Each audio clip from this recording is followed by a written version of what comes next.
obsolete idea is go to school, get a job, work hard, save money, get out of debt, and invest for the long term in the stock market. See, why would you save money when they're printing trillions of dollars? The gap between the 1% and 99% is massive. You see, it's not just money. You have to step back and look at the bigger picture. So what do you do? In every one of us is a poor person. There's still a poor person inside me. There's also a middle class person, and the middle class persons want security. They want that steady paycheck. And there's a rich person. And they're all inside of us, except that it's not taught. You're taught to go to school, get a job, and get a paycheck. You're not taught to how to get rich. If you read Rich Dad, Poor Dad, my rich dad refused to pay me. He said the paycheck was one of the most damaging things you could take in your life. He says the moment you take a paycheck, you're an employee, and that's the mindset. So my rich dad never paid me. He drove my poor dad, government employee, nuts. You gotta pay people, you gotta pay people.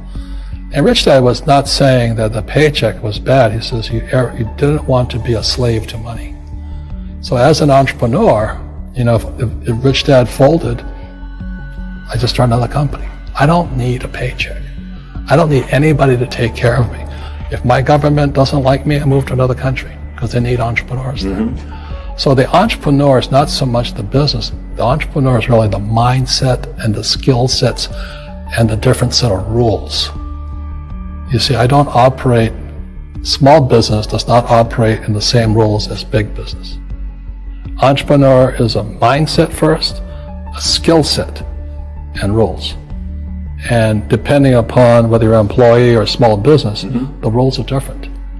The mindsets are different. The skill sets are different. If you could say one thing to somebody who's never been an entrepreneur and they're thinking about making the leap of faith into becoming an entrepreneur, what could you tell them? Well, I'll just tell them the same thing that happened to me. My last paycheck, I still remember it clearly. It was one of the worst and the best days of my life. And I was in Puerto Rico. I was working for Xerox, and my boss gave me it wasn't a paycheck, it was a bonus check. I think it was about $30,000 taxable. It's the only problem with that. So I got this check and I went, holy mackerel. So I was excited, but I was also disturbed. And so this other guy comes up to me, his name was John, and John says to me, he says, you're gonna be back. I said, why? He says, because you're gonna fail. I looked at him and said, look, few expletive words, because that's what he did. He left Xerox, failed, and he came back. And I said, look, you failed and you came back, but I'm going to fail and I'm never coming back. And that's the attitude. Do you know what I mean? If you say, well, if I fail, I'll go back to mommy and daddy, then that's what you'll do. So if you fail, that's when I became an entrepreneur, because I had no money. I had no money for years. I didn't have a paycheck. But that's what my rich dad encouraged me to do. He says, when you don't have this paycheck, you get hungrier, smarter, and it's a test of your character. Will you become a crook? Will you become dishonest? Will you cheat and steal? Or will you become a better human being? So really, that's the benefit of becoming an entrepreneur, is you really find out who you are when you don't have anything. So you always have to look at the big picture. Too many people look at, well, what's going to happen to me? Well, you look at the big picture, you're also going to know that when something bad happens, something good's going to happen. But you got to prepare for whatever is coming. If you think next 20 years will be like the last 20 years, you're going to get creamed. When you and I go to the supermarket and we buy a carton of milk, we always check for the expiration date. But most people do not check for the expiration date on their brains. Instead of get out of debt, I get into debt. I just refinanced $300 million in debt. I went from 5% to 2.5% interest. I made a fortune. Every month, more money comes in because my cost of money has gone down. So while some financial experts are saying get out of debt, I'm saying learn how to use debt. So when I came back from in Vietnam in January of '73, the first thing my rich dad said to me was go to school to learn how to invest in real estate. It wasn't real estate, it was how to use debt and taxes. Debt and taxes make the rich richer. Debt and taxes make the poor, middle class, poor. So all the rich guys who are doctors and lawyers or, those guys, they're getting creamed and they don't know why. Doctors are getting creamed. Oh yeah, they make it more money, but the take home is less. Sure. My doctor just yelled at me. He was happy. He says, "Oh, guess what? I finally made $1 million." And I said, "Yeah, this was just 3 weeks ago." And so I said, "Yeah, well, how much you pay in tax?" He says, $750,000 in taxes. So his net was about $400,000. That's not bad. But when I make $1 million, I keep $1 million. And the reason is because I don't make it by working for money. See, if you work for money, you're taxed. So that's why lesson number 1 in Rich Dad, Poor Dad is the rich don't work for money. What we do instead is we create businesses as entrepreneurs. We acquire real estate.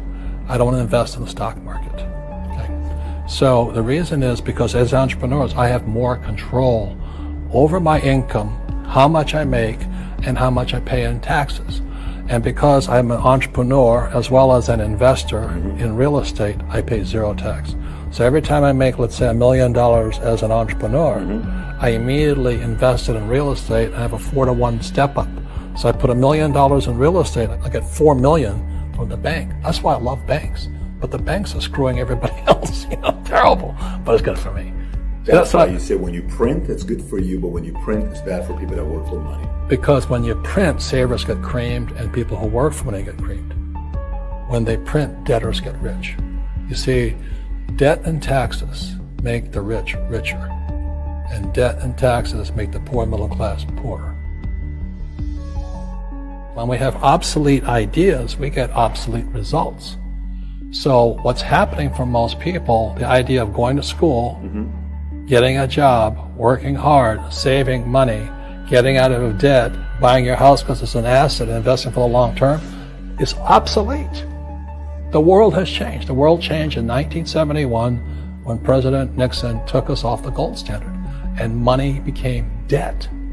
What if we get rid of school? Then what would happen? Would it be better if we had no educational system at all? No, I'm saying education is more important before. It's just obsolete. There's Moore's Law which states information doubles every 18 months. In other words, everything's obsolete 18 months. So, and this is just a recent phenomenon. So when you come out of school, you're already obsolete. And that's why I'm the old guy, I meet my friends who went to Harvard. I went to Harvard. I said, yeah, that was how long, 50 years ago? Today, the banks are charging you interest to save money. In other words, banks don't want your money because they printed too much of it. And that's why there's this bubbles in stocks and bubbles in real estate and all this. People are dumping the cash because, as I said in here, savers are losers and cash is trash. And yet people, I want a high-paying job. Well, that's an obsolete idea. Get out of debt is an obsolete idea. You should learn how to get into debt, how to use debt to get rich, and they'll never teach you about taxes. The reason the 1% is way up here and the 99% are going this way is because when you print money, 2 things happen: inflation and taxes. It's crushing them. And any entrepreneur thinks, I'm just going to make money and I'm going to start a business and make a lot of money because of what we talk about. They really have got to smell the roses, man. That's not what the real entrepreneurs are doing. Most entrepreneurs, there's 28 million small business owners in America. 24 million are what are one-person entrepreneurs. They're called non-employee entrepreneurs. So and that's what happens is when people don't really understand what an entrepreneur does. So most big people are self-employed, but they're not really entrepreneurs. The self-employed pay the highest taxes of all, and nobody tells them that. Yeah, it's also called the entrepreneurial spirit, but what we were actually talking about was there's no such thing as a bad economy. There's external, you and I, we all have an external economy, but we also have an internal economy, and the willpower is to change our internal economy. So for me, I can see the good and I can see the bad. I don't really give a damn because I'm going to be rich anyway. But a poor person with a poor personal economy, all they're going to see is a bad economy because they don't know how to make money in any economy. And a middle class person, they have a middle class economy. What they want is a nice house and a steady paycheck and the job and the car. And so when you take their job away, to them, that's disaster. Well, since an entrepreneur doesn't have a job anyway, it's no big deal. So all I'm saying to people, and it's what Bucky Fuller taught me, is always two sides, you know what I mean? You know, to use plural, at minimum two. So if you think the economy is bad, it's because your economy is bad. If you think that steady, employment is important, then you'll see an economy without jobs. Your economy versus the external economy. What you control versus what you can't control. I can control. Yeah, it's called an internal focus versus an external focus. So the real entrepreneur has an internal focus. That if they fall down, they say, "Oh, this is good, because I'm going to go up higher." The average person will fall down and say, "Oh, I'm going to take some Prozac," or somebody has a mistake. So, "Oh, the mistakes don't matter." Well, mistakes matter. It means you didn't know something. But a real entrepreneur, whether they fall down, they always can go up. They can stand back up and go higher. And no matter what happens to them, they get stronger and better and smarter and happier. But a person with a weak internal mindset is that they're so afraid of what happens, it generally happens. Like, people who are afraid of losing their jobs, they generally lose their jobs. You know what I mean? Yeah. So everything you can comes through you. Yeah, so the entrepreneur first job is to control inside here, not outside there. The moment you take that paycheck, you're an employee. You've got to be stronger than that. It's about inside control.